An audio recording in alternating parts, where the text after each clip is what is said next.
which is a very special evening, as I think. Right? Hold on, just second. Everybody, very good evening and welcome to this special evening. We know it very well. 100% this is a very special evening for us because today we'll be having the introduction for your 12th standard chemistry syllabus. Am I right? So we have to go ahead with 12th standard chemistry syllabus. So before entering into the topic, I would like to listen from your side. How many amongst you are there who have or who faces difficulty with the chemistry? So please let me know. Everyone amongst us, how many amongst you face difficulty with chemistry?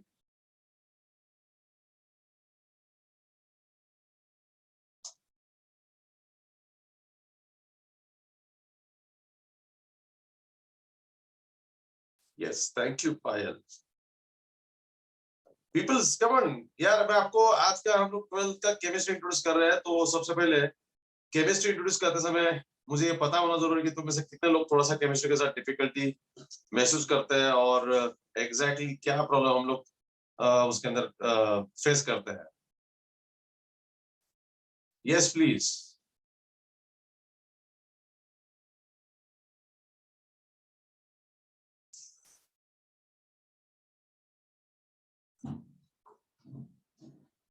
Okay. देखिए, out of this only I got the feedback from the 2 to 3 students. Yes. Now getting the responses.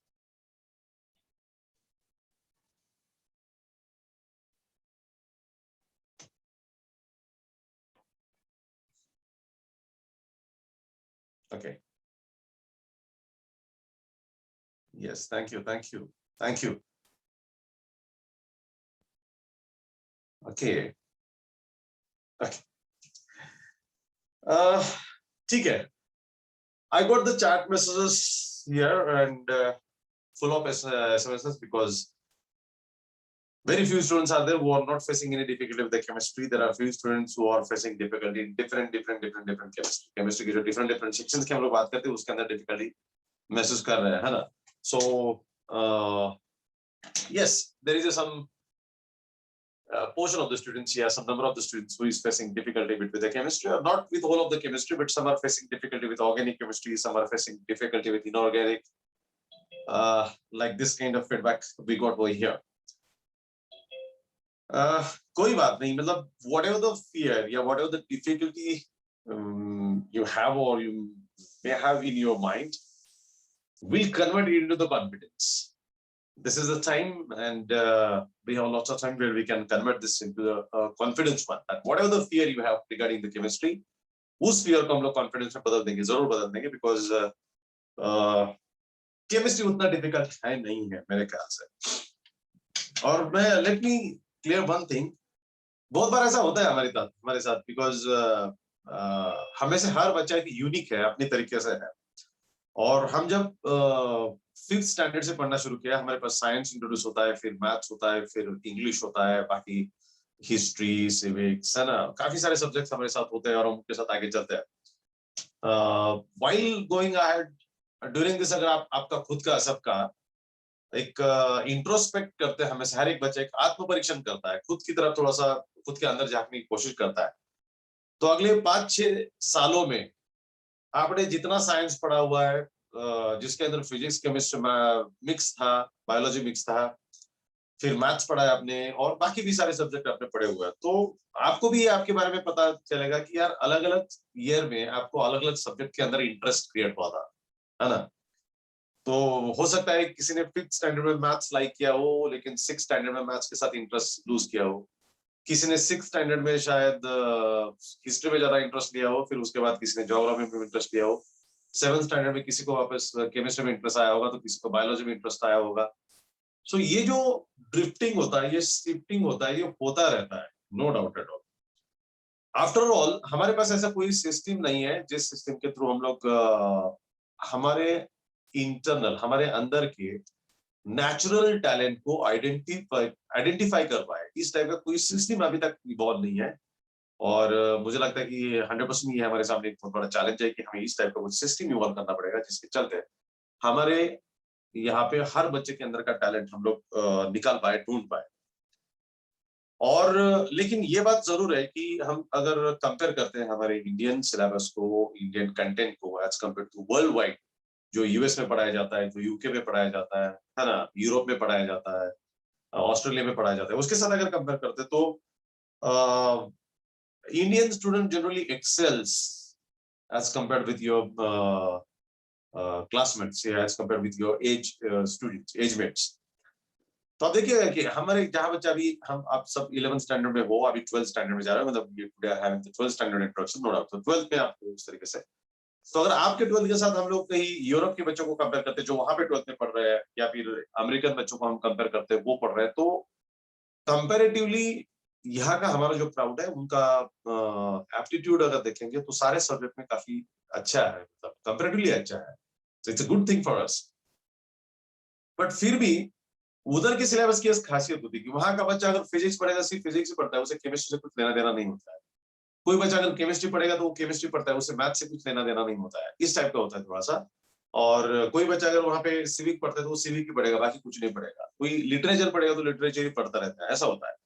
यहाँ पे हमारे यहाँ पे थोड़ा सा हर subject का Jack हम लोगों को होता है अप टू 12th स्टैंडर्ड।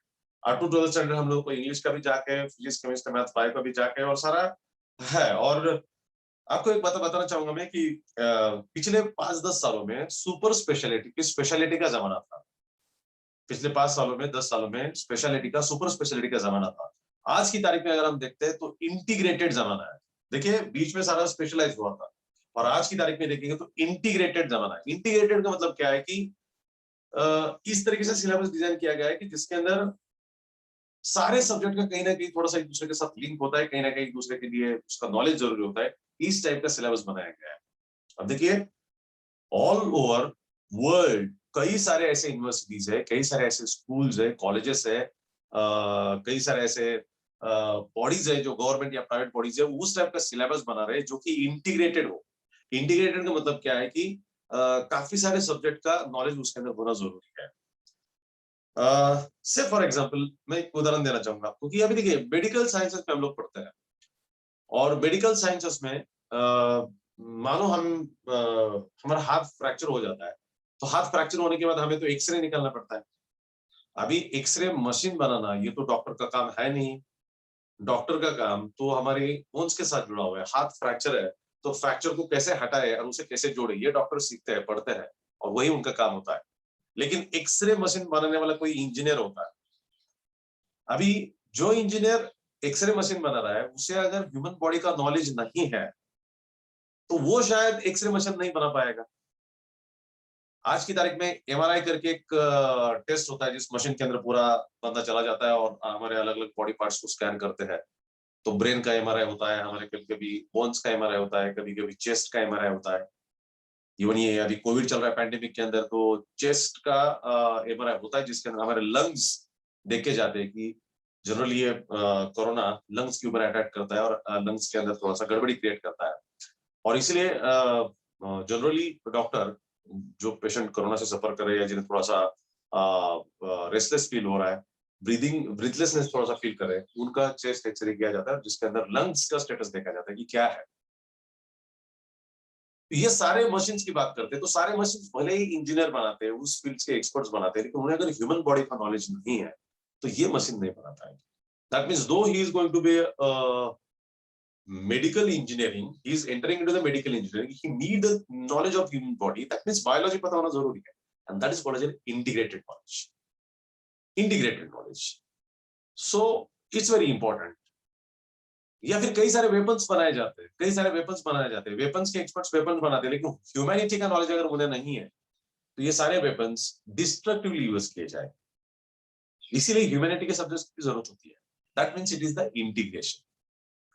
अभी आप बोलेंगे सर ये क्यों बता रहे हो आप, because we have the lecture of the introduction of 12th chemistry, but ये मैं इसलिए बता रहा हूँ our syllabus is designed in that way, already we have the syllabus which is bit integrated, पहले से हमारा सिलेबस इंटीग्रेटेड तरीके से है, और इसीलिए हमारे बच्चों का आईक्यू और हमारे बच्चे का नॉलेज और depth of knowledge comparatively world wide competition करेंगे तो काफी तगड़ा है, काफी अच्छा होता है, और ये हमारे लिए पॉजिटिव बात है। एंड दैट्स व्हाई ये 12th का साल हमारे लिए ऐसा रहेगा जहाँ पे हमें इंटीग्रेटेड सिलेबस पढ़ना पड़ेगा, भले आपका सब्जेक्ट इंटरेस्ट पार्ट किसी का फिजिक्स हो सकता है, किसी का केमिस्ट्री हो सकता है, किसी का मैथ्स है, किसी का बायोलॉजी, बट हम 12th स्टैंडर्ड पास करेंगे विद फिजिक्स केमिस्ट्री मैथ्स, या फिर फिजिक्स केमिस्ट्री बायो, या तो कुछ हो सकते हैं जो फिजिक्स केमिस्ट्री मैथ्स बायो के साथ चले, एट द सेम टाइम आपकी लैंग्वेज सब्जेक्ट है या ऑप्शनल सब्जेक्ट आप जो भी लेंगे, कंप्यूटर साइंस हो सकता है, आईटी हो सकता है, या जो भी आपने लिया हो सकता है, ये सारे सब्जेक्ट हम लोग 12th स्टैंडर्ड करेंगे, पहली बात। दूसरी बात है, हम 12th स्टैंडर्ड के बाद आईआईटीज की एंट्रेंस एग्जामिनेशन दे सकते हैं, नीट की एंट्रेंस एग्जामिनेशन देने की हम लोग डिसाइड कर चुके हैं हमें से कुछ लोग, और अदर भी कई सारे स्ट्रॉन्ग एग्जामिनेशन है। जैसे मैंने लास्ट के लेक्चर में कहा कि पिछले साल का हमारे क्लास का एक टॉपर 12th के बाद सीधा यूएस चला गया for its further education into the engineering. तो इसका मतलब 12th के बाद आपको सीधा फर्दर एजुकेशन में या यूएस में आपको एंट्री मिलती है, यूरोप में आपको एंट्री मिलती है, ऑस्ट्रेलिया में एंट्री मिलती है। अगर हमें कुछ ऐसे एस्पिरेंट्स है तो वहां पे जा सकते हैं, इसलिए हमें 12th स्टैंडर्ड को काफी अच्छी तरीके से करना पड़ेगा। और खास करके हमें से जो जेई और नीट प्रिपेयर कर रहे हैं उनके लिए तो कोई ऑप्शन है ही नहीं, चाहे शायद हमें थोड़ा सा कोई सब्जेक्ट थोड़ा डिफिकल्ट फील हो, चाहे कोई इंटरेस्ट क्रिएट हो, हमें करना तो पड़ेगा। दूसरी बात की ऑब्जर्वेशन की, मतलब दूसरी बात हमने जो ऑब्जर्वेशन निकाला अभी कि पिछले 5-6 साल को अगर हम लोग ऑब्जर्व करते हैं हमारे खुद को और इंट्रोस्पेक्ट करते हैं, तो देखिए ना आपका जो ड्रिफ्ट हो रहा था, 5th स्टैंडर्ड में शायद मैथ्स अच्छा लग रहा था, 6th स्टैंडर्ड में शायद साइंस अच्छा लगा, फिर 8th स्टैंडर्ड में शायद बायोलॉजी अच्छा लगा, फिर 9th स्टैंडर्ड में और कोई सब्जेक्ट अच्छा लगा। ये जो ड्रिफ्टिंग होता है उसके पीछे दो कारण होते हैं। एक तो हमारे अंदर हम बदलाव हो रहे हैं, हमारे इंटरेस्ट बदलते रहते हैं, खुद के इंटरेस्ट बदलते रहते हैं। हम इनसे सुनते हैं यार यूपीएससी में अच्छा करियर होता है, दूसरे किसी से सुनते हैं कि मेडिकल में अच्छा करियर होता है, तीसरे किसी रिलेटिव से सुनते हैं कि ना यार इंजीनियरिंग में अच्छा करियर होता है, और कोई फ्रेंड से सुनते हैं कि यार नहीं टेक्नोलॉजी में काफी अच्छा करियर होता है, और किसी से सुनते हैं कि हमने एरोस्पेस में काफी सारे इंजीनियरिंग करियर के ऑप्शन होता है। सो ये सारा जो है ना, ये सारा हमारे माइंड के ऊपर इम्पैक्ट करते हैं, और इसीलिए हमारा इंटरेस्ट भी कभी कभी शिफ्ट होता रहता है। सडनली कभी कभी हमें एरोस्पेस में इंटरेस्ट क्रिएट होता है, सडनली कभी कभी हमें नासा में इंटरेस्ट आ जाता है, सडनली कभी कभी हमें बॉटनी में इंटरेस्ट आ जाता है, सडनली कभी कभी जरा बॉडी के अंदर झांकने की कोशिश करते हैं हम लोग in order to know our body और our health well. So biology में खास करके जूलॉजी में इंटरेस्ट क्रिएट हो जाता है। So this drift is a natural one during the course of growth. ये ग्रोथ की निशानी है, इसके अंदर ये ड्रिफ्ट होना जरूरी है। But at the same time once we make our target fix, we are aiming fix perfect, फिर ये ड्रिफ्ट होने की कोई चांसेस नहीं है, फिर ये ड्रिफ्ट होने की चांसेस नहीं है। और इसीलिए हमें अभी ये टारगेट फिक्स करना है कि हमें से कितने लोग नीट क्रैक करेंगे, कितने लोग जेई क्रैक करेंगे, फिर कोई हमारा ड्रिफ्ट होने की चांसेस नहीं। फिजिक्स केमिस्ट्री मैथ्स प्रिपेयर करना ही करना है, फिजिक्स केमिस्ट्री बायो प्रिपेयर करना ही करना है। सब्जेक्ट के अंदर ड्रिफ्ट होने की और एक इंपॉर्टेंट बात आती है, सब्जेक्ट के अंदर ड्रिफ्ट होते समय प्रोफेसर किस तरीके से आपको सब्जेक्ट पढ़ाते हैं वो भी मैटर करता है। ये बहुत मैं अकाउंटेबल स्टेटमेंट बता रहा हूं आपको, बहुत ही जिम्मेदाराना स्टेटमेंट। प्रोफेसर अगर आपको सब्जेक्ट के अंदर इंटरेस्ट क्रिएट करते हैं okay, I got text from Prashant. So Prashant is saying, sir, how to fix one target as parents and relatives have different expectations. Okay. uh, so प्रशांत दोस्त काफी अच्छे इसमें सुलझे हुए हैं।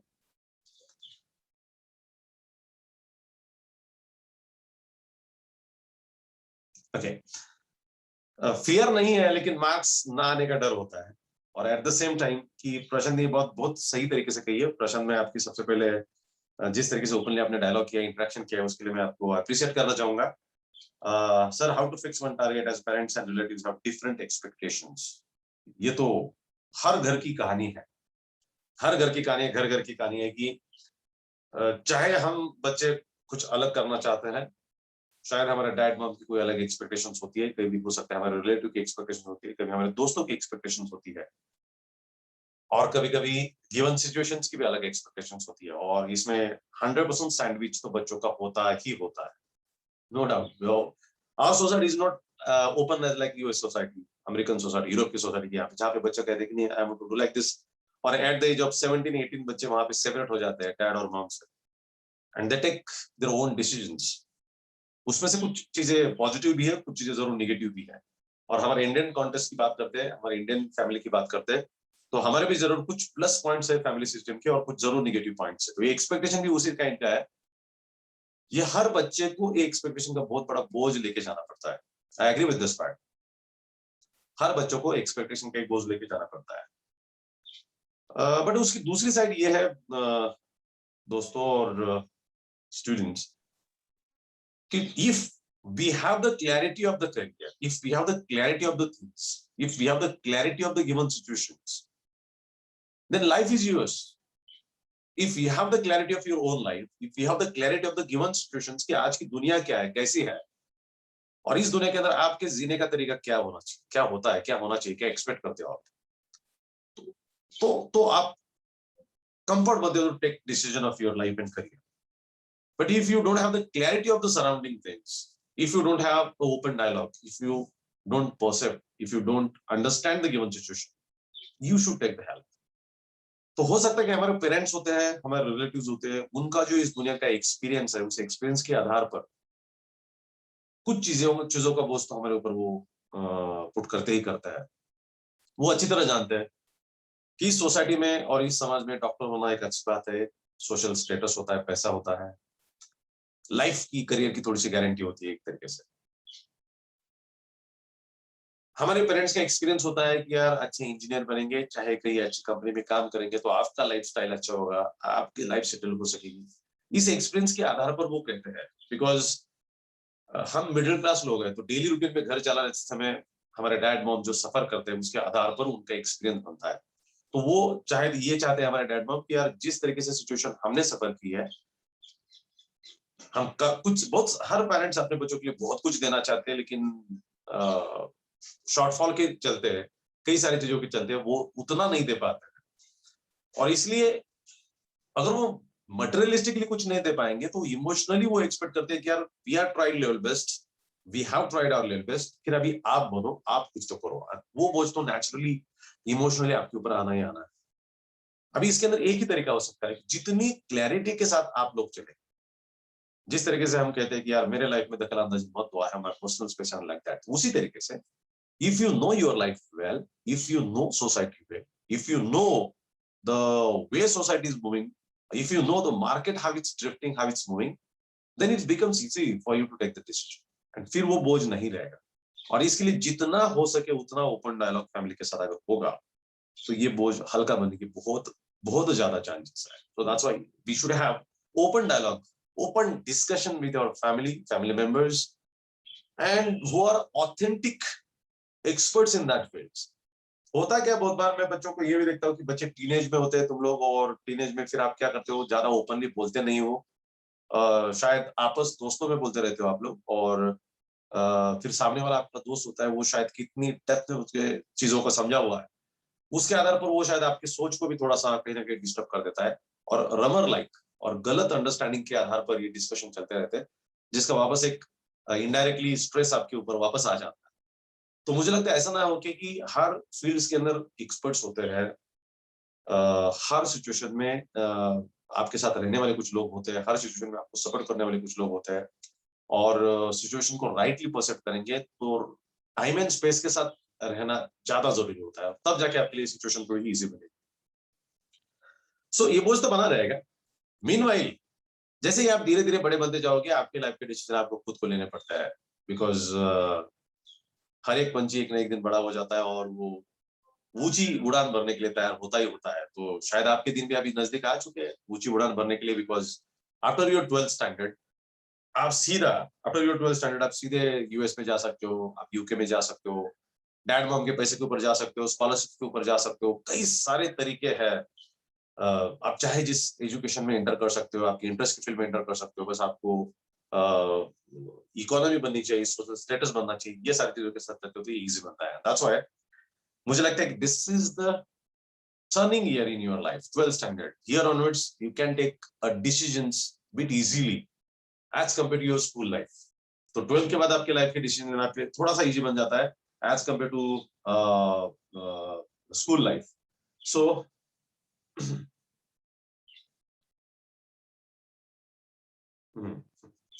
चलो, मतलब काफी अच्छे पॉइंट्स आपकी तरफ से आ रहे हैं, लेकिन मुझे लगता है कि ये ज्यादा डिस्कशन करने का आज समय नहीं, उसके बाद इस चीज के ऊपर कभी बाद में हम लोग आराम से बात करेंगे, because I also like to have interaction with this one, और खास करके आप जैसे बच्चों के साथ इस चीजों के ऊपर बात करना और भी अच्छा लगता है।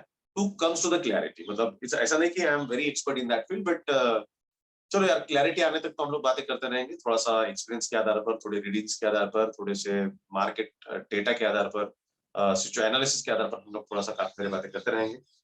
बट अभी आज का सब्जेक्ट थोड़ा सा डिफरेंट है, इसलिए हम लोग उस तरीके से चलता है। बस मैं इतना बताना चाहूंगा कि आप में से हर एक बच्चा भी थोड़ा सा इंडिपेंडेंट बनने की कोशिश कर रहा है, और this is the right time where you can be independent. तो दैट्स व्हाई 12th स्टैंडर्ड एक इस तरीके का टर्निंग पॉइंट है कि जहां से आगे आपको इंडिपेंडेंट बनने के बहुत ज्यादा चांसेस है। अगर हम लोग उस तरीके से लेके नहीं जाते तो मुझे लगता है कि again it's become bit difficult for you to take decisions. Yes, no doubt. 100% will be having some individual classes to have interaction with you, or those who are interested, we can have some extra some session, separate session for that, where we can have discussion with each other regarding all this career options and all. But मेरा मानना यह है कि finally आप इतना तो देख लो कि करियर आपका है, लाइफ आपका है.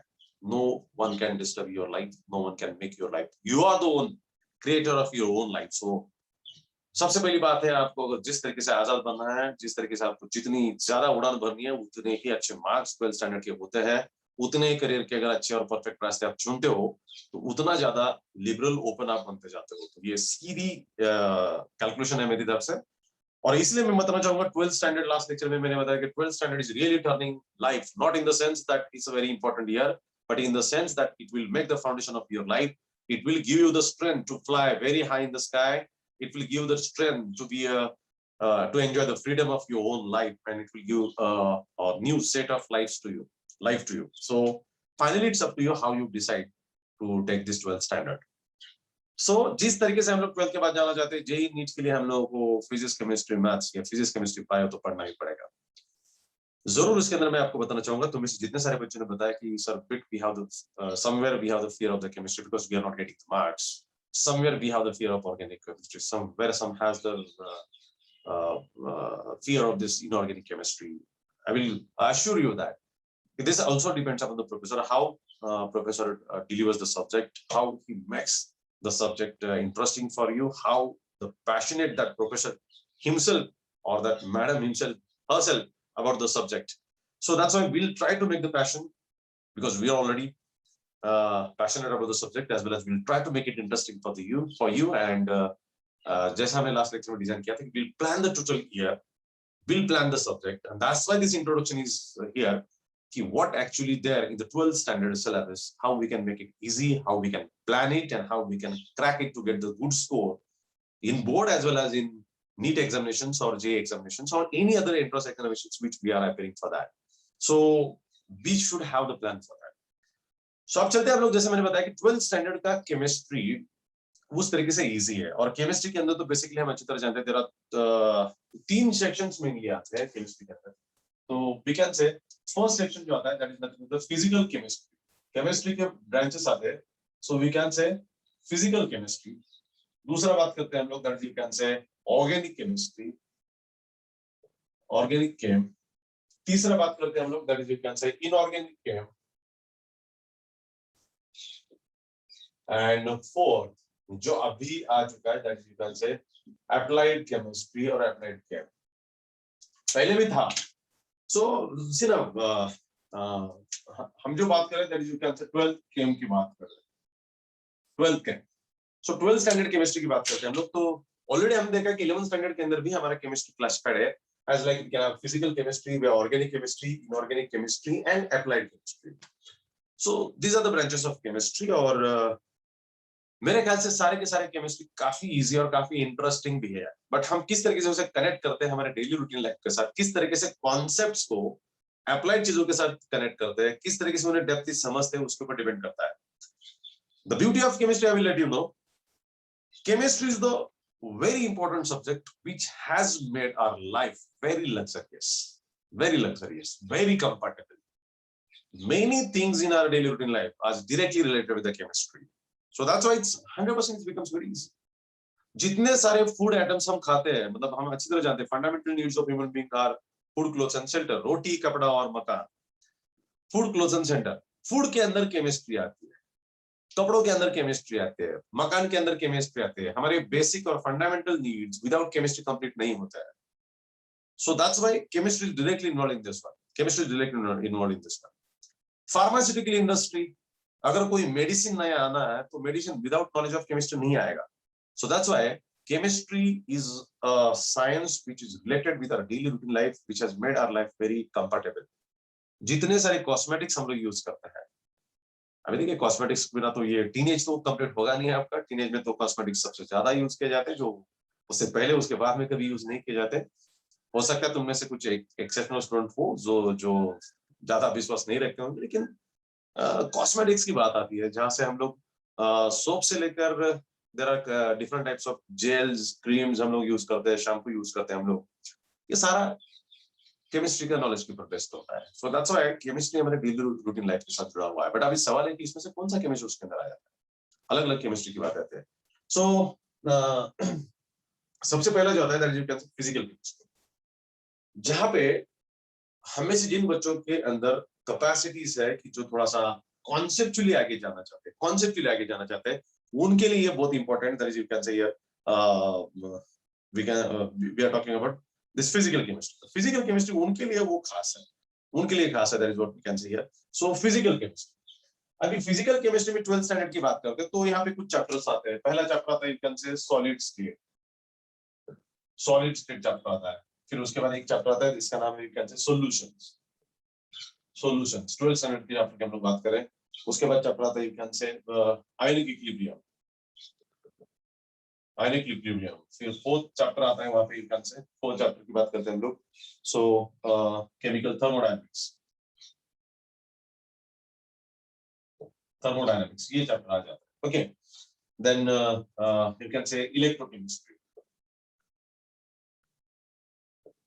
इलेक्ट्रोकेमिस्ट्री ये एक चैप्टर आ जाता है। और लास्ट में केमिकल काइनेटिक्स ये आ जाता है, chemical kinetics. This is the part of you can say physical chemistry का। तो फिजिकल केमिस्ट्री में 6 चैप्टर्स आ जाते हैं। फिर सेकंड जो पार्ट देखा बोला हमने that you can say organic chemistry, organic chemistry. अब देखिएगा 12th स्टैंडर्ड में फिजिकल केमिस्ट्री के अंदर solid state, solution, ionic equilibrium, thermodynamics, electrochemistry, chemical kinetics ये चैप्टर उसके अंदर आ जाता है। अभी इसकी जब बात करते हैं हम लोग, ये सारे सब्जेक्ट से बात करते हैं, तो ये सारे फिजिकल केमिस्ट्री के चैप्टर्स है। फिजिकल केमिस्ट्री में हम बेसिकली क्या स्टडी करते हैं? फिजिकल केमिस्ट्री में हम स्टडी करते हैं, मतलब physical chemistry is a branch of chemistry where we are dealing with some fundamental concepts, theories, principles and their mathematical deductions, even including assumptions and all. तो ये सारे चैप्टर में आपको कहीं ना कहीं लॉज दिखाई देंगे, कहीं ना कहीं प्रिंसिपल्स दिखाई देंगे, कहीं ना कहीं स्टेटमेंट्स दिखाई देंगे, कहीं ना कहीं थियरीज दिखाई देंगे, उसी का साथ जुड़े हुए सारे चैप्टर। तो फिजिकल केमिस्ट्री एक बार समझ में आया कि फिजिकल केमिस्ट्री में हम क्या देखते हैं। तो फिजिक्स केमिस्ट्री और फिजिकल केमिस्ट्री में हम लॉज देखेंगे, हम प्रिंसिपल देखेंगे, हम स्टेटमेंट्स देखेंगे, थियरीज देखेंगे रिलेटेड विद assumptions देखेंगे, एंड उसका मैथमेटिकल डिडक्शंस की बात आती है। वो सारा हमारा फिजिकल केमिस्ट्री का पार्ट है जो हम यहाँ पे इसके अंदर डिस्कस करेंगे। सेकंड आता है, अभी इसके अंदर देखेंगे हम वन बाय वन चैप्टर के बारे में देखेंगे, बट ब्रॉडली हम देख रहे हैं। Next is organic chemistry. When we comes to the organic chemistry, ऑर्गेनिक की केमिस्ट्री के अंदर सबसे पहला चैप्टर आता है halogens,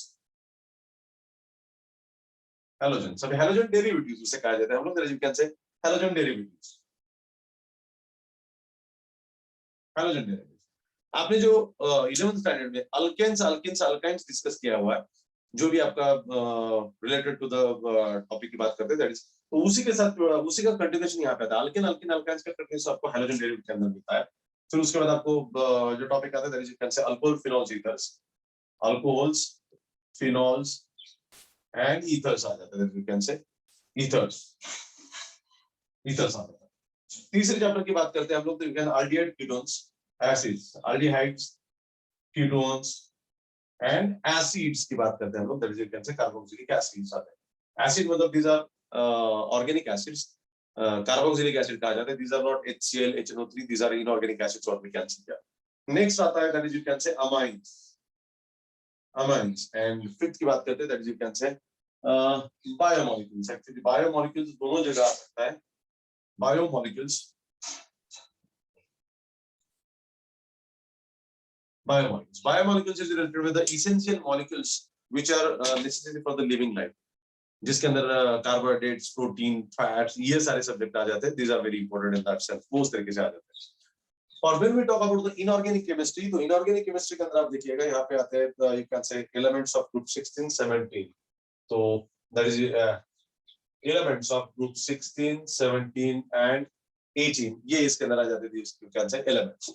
then transition metals and inner transition metals, and inner transition metal. Okay, ये आ जाता है। और फिर उसके बाद आते हैं कैसे कोऑर्डिनेशन कंपाउंड। बस ये तीन ही चैप्टर आ जाते हैं कोऑर्डिनेशन कंपाउंड्स, ये तीन चैप्टर इसके अंदर आ जाते हैं। When we talk about the applied chemistry के अंदर देखते हैं हम लोग, that is polymer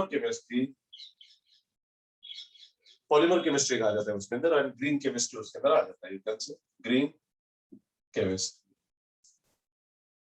So these are the chapters what we are going to discuss in 12th standard easily. These are the chapters what we are going to discuss in 12th standard, nothing more than this. तो आपसे देखिएगा, so simple से बात करें हम लोग। Physical chemistry में we discuss basic laws, statements, theories, principles and mathematical deduction, सारे चैप्टर के अंदर यही रहेगा। ऑर्गेनिक केमिस्ट्री की बात करते हैं तो हम अच्छी तरह जानते हैं, ऑर्गेनिक केमिस्ट्री में सारे ऑर्गेनिक कंपाउंड्स होते हैं, और सारे ऑर्गेनिक कंपाउंड्स के अंदर होता है उनका definition, introduction, their structures, their nomenclature, है ना, आईयूपीएसी और common name system, preparation methods, physical properties, chemical properties and users. तो ये सारे चैप्टर उसी तरीके से रहेंगे, मतलब nomenclature, preparation, chemical properties, nomenclature, preparation, chemical, this are the main way. अभी होता क्या है इसमें से, मैं आपको बता दूं कि हैलोजन डेरिवेटिव अगर चैप्टर आप एक बार परफेक्ट करते हो, हमें से जितने बच्चों को ऑर्गेनिक केमिस्ट्री डिफिकल्ट जाता है उनके बताऊंगा, हैलोजन डेरिवेटिव एक बार आप परफेक्ट करते हो तो सारे चैप्टर उसी फॉर्मेट में समझते हैं। ये फंडामेंटल चैप्टर है, ब्रेक हो रही है, ये फंडामेंटल चैप्टर है 12th स्टैंडर्ड को समझने का, और इसलिए देखिए कि हैलोजन डेरिवेटिव बहुत ही इंपॉर्टेंट चैप्टर है। Once you get it well, बाकी सारे चैप्टर आपको इजीली समझ में आएंगे, that is you can see in organic chemistry. बस इस चैप्टर को किसी भी हालत में बहुत ही परफेक्टली डिस्कस करना है। सो ऑर्गेनिक केमिस्ट्री का एक बार ये चैप्टर समझ में आया तो बाकी सारे समझ में आते हैं, और ये चैप्टर समझ में आने के लिए आपको alkane, alkenes and alkynes 11th standard का, दैट इज हाइड्रोकार्बन्स, ये समझना जरूरी है। तो अगर आपका हाइड्रोकार्बन्स अच्छा है, प्रिपेयर्ड है वेल, तो वेल एंड गुड। अगर नहीं है तो मैं वापस सजेस्ट करूंगा आपको कि एक बार वापस उसको समझ लीजिएगा, हाइड्रोकार्बन्स को, alkanes, alkenes and alkynes with nomenclature, with structure, with preparation method and chemical property, थोड़ा सा उसको समझिएगा, ये टोटल आपको फिर बहुत ही आसान रहेगा। और ऑर्गेनिक केमिस्ट्री में practice makes man perfect. Those who have the fear of these reactions, how to prepare the substances, how to have the chemical reactions, how to remember them, तो इसके लिए practice is a very important thing which is needed here in the organic chemistry. So that's why इसके अंदर 11th standard का alkene, alkene, alkynes related है और basic concepts भी related है, फिर ये easy बनता है। इसके अंदर तो हर सब्जेक्ट की अपनी, हर चैप्टर की अपनी एक ब्यूटी है, खासियत है, मैं आपको बताना चाहूंगा। सॉलिड स्टेट का कनेक्शन, हमारे स्टेट्स ऑफ मैटर जो हमने देखे था, सॉलिड, लिक्विड, गैसेस, तो उसमें से सॉलिड स्टेट यहाँ पे आते हैं। सॉल्यूशंस तो ऑलरेडी हमने अभी देखा, उसके अंदर सॉल्यूशन डिफाइन किया, वो सॉल्यूशन यहाँ पे आ जाता है। केमिकल इक्विलिब्रियम का कंटिन्यूएशन, 11th स्टैंडर्ड का केमिकल इक्विलिब्रियम, उसका कंटिन्यूएशन हाईली इक्विलिब्रियम के अंदर है। थर्मोडायनामिक्स की अपनी तरीके से खास सब्जेक्ट है, उसकी अलग बात है। इलेक्ट्रोकेमिस्ट्री हमारे रेडॉक्स रिएक्शन का कंटिन्यूएशन आता है, रेडॉक्स रिएक्शन जो हमने 11th स्टैंडर्ड में देखा, उसका कंटिन्यूएशन इलेक्ट्रोकेमिस्ट्री के साथ चलता है। और केमिकल काइनेटिक्स स्पेशल खास चैप्टर है जो रिएक्शन के रेट के साथ और स्पीड के साथ कंसर्न है। So it's very important. Now जहां तक जेई नीट की बात आती है, ऑर्गेनिक केमिस्ट्री में ज्यादा वेटेज होता है जेई नीट के लिए देन दिस सब्जेक्ट। माना जाता है 50-50% है, लेकिन अगर आप पूरे पुराने पिछले कई साल के पेपर देखते तो बहुत कम बार फिजिकल केमिस्ट्री को उसके अंदर ज्यादा वेटेज दिया है। जनरली 2 बिट्स का ज्यादा वेटेज ऑर्गेनिक केमिस्ट्री को होता है, बिकॉज ऑर्गेनिक केमिस्ट्री हमारे डेली रूटीन लाइफ के साथ जुड़ा हुआ है। सो इसको ज्यादा वेटेज होता है। तो ऑर्गेनिक केमिस्ट्री किसी भी हालत में थॉरली प्रिपेयर करना, ये तो लर्निंग पैटर्न है, ये तो हो ही जाता है, कर सकते हैं हम लोग। जिनको थोड़ा सा न्यूमेरिकल डिफिकल्टी जाती है उनको ये सेक्शन थोड़ा सा डिफिकल्ट जाएगा, और जिनका स्ट्रॉन्ग पॉइंट लर्निंग वगैरह है उनको ये सब्जेक्ट थोड़ा सा इजी जाएगा। और इसके अंदर तो प्रैक्टिस ही प्रैक्टिस है, बिकॉज काफी सारे रिएक्शंस आते हैं, that's why practice is needed. और when we come to next, that is you can see here inorganic chemistry की बात आती है तो उसके अंदर 3 चैप्टर आ रहे हैं, elements of 16, 17 and 18 group elements, transition metals and inner transition metals, जिसके अंदर हम देखते हैं D block elements and F block elements सारे इसके अंदर डिस्कस करते हैं जो हमने देखे हैं, और कोऑर्डिनेशन कंपाउंड्स। अब ये तीनों टॉपिक अगर समझने हैं तो 11th स्टैंडर्ड का पीरियोडिक टेबल समझना जरूरी है। तो शायद पीरियोडिक टेबल इसलिए मैंने थोड़ा सा धीरे से और काफी डिटेल में पढ़ाया था, और मैंने कहा था कि इसका प्रिपरेशन किए बिना, 11th स्टैंडर्ड का पीरियोडिक टेबल किए बिना अगर इनऑर्गेनिक केमिस्ट्री पेपर करने जाते हो तो मुश्किल जाता है। किसी ने खुद किया था कि there are many exceptions in inorganic chemistry and that's why it's difficult to remember, recall. But मैं बताना चाहूंगा कि once we have done a perfectly periodic table, it becomes very easy, or will make it very easy because it's वैसे easy है। मतलब मैं आपको बताना चाहूंगा कि ये जो इनऑर्गेनिक केमिस्ट्री का काफी सारा नॉलेज हमें 5th स्टैंडर्ड से कहीं ना कहीं हमने देखा हुआ है, उसी को थोड़ा फॉर्मुलेट करके उसका कुछ आगे वाला पार्ट, थोड़ा सा माइक्रो लेवल पे पार्ट हम लोग यहाँ पे डिस्कस करते हैं। इन तीनों में से थोड़ा सा कोऑर्डिनेशन कंपाउंड में कॉन्सेप्चुअल पार्ट आता है, बाकी सब में लर्निंग पैटर्न। और लर्निंग पैटर्न तो हमारा वैसे भी 5th स्टैंडर्ड से स्ट्रांग है, बिकॉज हम उसी तरीके से तो बने हुए हैं, मतलब लर्निंग पैटर्न। तो मुझे लगता है कि इसके लिए 11th स्टैंडर्ड का पीरियोडिक टेबल एक बार हमें समझना पड़ेगा, और जितना पीरियोडिक टेबल परफेक्टली प्रिपेयर्ड होगा उतना आपके पूरा का पूरा इनऑर्गेनिक केमिस्ट्री समझना आसान होगा। इसलिए मैं आपको बताऊंगा कि 11th स्टैंडर्ड के साथ जरूर उसके कनेक्शंस होते हैं। हम लोग क्या करते हैं, 11th स्टैंडर्ड एग्जाम के लिए देते हैं, जैसा 11th का एग्जाम खत्म हो जाता है हम भूल जाते हैं 11th का क्या सिलेबस था। यही पे गलती होती है। 11th standard syllabus is not allowed to forget किसी भी हालत में। The moment we forget that moment we start the same moment we start difficult with 12th standard syllabus. So that's why ये तीनों चैप्टर इजी बनते हैं with the periodic table, और periodic table नहीं प्रिपेयर करेंगे तो ये डिफिकल्ट बनते हैं। So that's why I suggest that, और when we will take over the lectures we will take over with the periodic table. और एप्लाइड केमिस्ट्री की जो बात आती है यहाँ पे, when we are talking about applied chemistry, तो एप्लाइड केमिस्ट्री के अंदर तो यही खासियत बात आती है एप्लाइड केमिस्ट्री के अंदर। What we talk is that कि पॉलीमर केमिस्ट्री बहुत इजी है, थ्रेड के साथ जुड़ा हुआ केमिस्ट्री, और we know very well thread के साथ क्या क्या आता है। सो पॉलीमर इजी है, ग्रीन केमिस्ट्री है, ये जीके के चैप्टर से, जीके के ऑलमोस्ट, मतलब जिस तरीके से हम इन्वायरमेंट पढ़ते हैं, इन्वायरमेंटल केमिस्ट्री पढ़ते हैं, उसी के चैप्टर दोनों जीके के चैप्टर से, nothing more than this. It's very GK और very updated knowledge what we discuss in our this chapter. So that's why these are the chapters। जैसे मैं बता तो when we prepare physical chemistry के अंदर some basic concepts in chemistry, हमारे 11th standard का chapter जिसे भूलना मना है। some basic concepts chemistry एक बार करना है, जिसके आधार पर ये सारे चैप्टर थोड़े इजी बनेंगे। कहीं ना कहीं some basic concepts के टॉपिक यहाँ पे आपको आ जाते हैं, खास करके mole concept like concept, units like concept, ये सारे इसके अंदर कहीं ना कहीं हमें यूज करना है। तो फिजिकल केमिस्ट्री को प्रिपेयर करने के लिए 11th स्टैंडर्ड का सब बेसिक कॉन्सेप्ट्स एंड कुछ टॉपिक के लिंक्स, अभी इस चैप्टर का लिंक जाएगा स्टेट्स ऑफ मैटर के साथ, आयोनिक इक्विलिब्रियम का लिंक जाएगा केमिकल इक्विलिब्रियम के साथ, फिर थर्मोडायनामिक्स का लिंक सब बेसिक कॉन्सेप्ट के साथ चला जाएगा, इलेक्ट्रोकेमिस्ट्री का लिंक जाएगा रेडॉक्स रिएक्शन के साथ, और केमिकल काइनेटिक्स की अपनी खास ब्यूटी है। But this what needed from the 11th standard to get the continuation here in this chapter 1। Then organic chemistry की बात करें तो ऑर्गेनिक केमिस्ट्री के अंदर जैसे मैंने बताया कि fundamentals in organic chemistry and hydrocarbons, alkane alkenes alkynes. अभी 12th पे जाने के बाद अल्केन अल्किन्स अल्काइन्स हम 10th स्टैंडर्ड में से पढ़ रहे थे। 10th में पढ़ा था, 11th में इजी लगा, 11th में पढ़ेंगे तो 12th में इजी लगेगा। सो मैं यही बता रहा हूँ कि आपको कि भले ही आपका अल्केन अल्किन्स अभी जब अब 12th स्टैंडर्ड में जाने के बाद 11th में पढ़ते हो तो आपको छोटा लगता है, इजी लगता है। यही अगर हम लोग ही मानते हैं कि यार चलो रिवाइज करते हैं थोड़ा सा, तो this total will become very easy. मैं आपको बता दूं कि पूरा बेस, पूरा फाउंडेशन इसका हाइड्रोकार्बन्स के साथ चलता है। तो तुम्हें जिन बच्चों का alkane alkenes and alkynes, even aromatic compounds जिनका इजी होगा, जिनको परफेक्ट होगा, इन्हें यहाँ पे कहीं भी डिफिकल्टी नहीं है। ये सारे चैप्टर्स में बहुत इजी है, सारे चैप्टर का सिमिलर तरीके से फिर है, so you won't face any difficulty. So that's why. और जेई नीट की अगर बात करते हैं तो मैं आपको बताऊंगा कि जेई नीट के अंदर हमें जितने मार्क्स आते हैं, सो दिस ये जो है 35% इसका होता है, इसका 30 to 35% होता है, इसका भी वापस 30%, 25 to 30% होता है, 25 to 30% होता है, और रिमेनिंग 5% ये आ जाता है। So this is what we can say classification. JEE NEET के लिए मैं बताना चाहूंगा सबसे इंपॉर्टेंट बात है कि आपको ये ऑर्गेनिक केमिस्ट्री बहुत परफेक्ट करना पड़ेगा जेई नीट के लिए, फिर आपको इनऑर्गेनिक के ऊपर ध्यान देना है, एंड देन फिजिकल के ऊपर आना है। तो this is the sequence how we should follow while preparing this JEE NEET. और इसलिए 11th स्टैंडर्ड का सिलेबस पहले रिवाइज करते चलो और फिर इसके साथ चलो। इन बिटवीन 11th स्टैंडर्ड के सिलेबस की रिविजन करते चलने। So then it will, this total syllabus will become easy for you. It's not difficult. ये सारे चैप्टर फिजिकल केमिस्ट्री के बहुत ब्यूटीफुल है, बहुत बढ़िया है। ये भी चैप्टर बहुत मजे में आता है, और ये सारे चैप्टर ऑर्गेनिक केमिस्ट्री के एक दूसरे के साथ रिलेटेड। तो जिस बंदे को हैलोजन डेरिवेटिव अच्छी तरह आएगा वो अल्कोहल फिनॉल एसिड ईथर को कर पाएगा। जिनको ये चैप्टर मस्त आएगा ये एल्डिहाइड कीटोन्स एसिड को समझ पाएंगे, और जो तीन को समझ पाते हैं अमाइन्स बायोमॉलिक्यूल समझना मुश्किल बात नहीं है।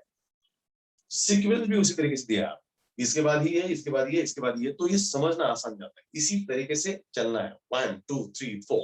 सडनली हम अमाइंस समझेंगे फिर उसके बाद पहले आएंगे तो नहीं होगा, थोड़ा डिफिकल्टी आएगी। इसी सीक्वेंस में चलते तो चलेगा, इसमें अंदर कोई प्रॉब्लम नहीं। इसके अंदर कौन सा भी चैप्टर कभी भी स्टार्ट करो, हर एक के अपनी अपनी एक स्पेशल, इसके अंदर लिंक आता है।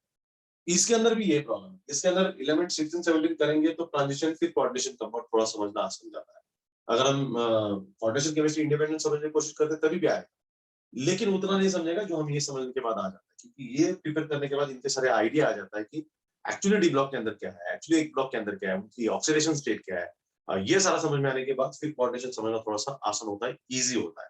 सो दैट्स व्हाई साइंस की स्पेशली एक बहुत खास ब्यूटी ये होती है कि साइंस के अंदर सिलेबस हमेशा एक दूसरे के साथ कनेक्टेड होता है, और बच्चे यहाँ पे गलती करते हैं, बच्चे हर चैप्टर को इंडिपेंडेंट लेने की कोशिश करते हैं। वो ऐसा बोलते हैं कि 12th स्टैंडर्ड कुछ तो अलग है, 11th स्टैंडर्ड कुछ तो अलग है। 100% it's not like that. 12th standard is connected with 11th standard. What are the concept we are discussing in 11th standard? Sir आपकी आवाज अटक रही है। आवाज ठीक से नहीं आ रही है? Hello? Okay, getting my voice? Okay, thank you, Atul. So in that sense, मुझे लगता है कि this is the introduction for your 12th standard syllabus, especially physical chemistry, organic chemistry, inorganic chemistry, and applied chemistry. And मैं आपको बताना चाहूंगा, this becomes very easy to prepare, और दुर्भाग्य से अब ये लॉकडाउन अगले 2-3 महीने तक, 3 महीने तक खुलने की कोई चांसेस नहीं है, कोई भी चांसेस नहीं है, and we'll take this opportunity to cover all the syllabus within 3 to 4 months only, theoretically, and then further we very hardly strike to the JEE and NEET. और JEE NEET को जाने के लिए फाउंडेशन बनाना जरूरी है, ये सारे कॉन्सेप्ट को समझना जरूरी है। तो सारे कॉन्सेप्ट्स को हम एनसीईआरटी बुक के साथ साथ रेफरेंस बुक के साथ भी हम लोग पढ़ेंगे, तो it becomes very easy for us, and 100% we'll deliver this chapter very interestingly. We'll try to make it interesting, and we'll have the one-to-one interaction to clear the difficulty and doubts wherever you are facing with this one. ठीक है? So also you got the connection of this. Yes. No doubt. We need to manage the studies of different topics as online lecture is totally a new factor of learning. It's been almost a year and facing the product is still continuing to study. Yes, I appreciate your efforts, what you are taking here, though you are newly adopting this e-learning system and online lectures, though you are doing very hard, and we really appreciate your efforts for this one. But मुझे लगता है कि it's no doubt it's very easy, and we get a lot of time to prepare all the things or all the subjects very well. 100% this year we'll also introduce some new things in order to make the syllabus interesting, in order to have some different interactions. We'll introduce some of the game-like structures. Also, we'll introduce some different lecture delivery patterns and some different interaction, as well as assessment system to do it well. But just I will expect one thing from your side: your initiative and your decision is only awaited from our side. But the rest will make you confident regarding your board as well as your NEET. So thank you very much for this introduction, and see you tomorrow with next lecture. Thank you very much.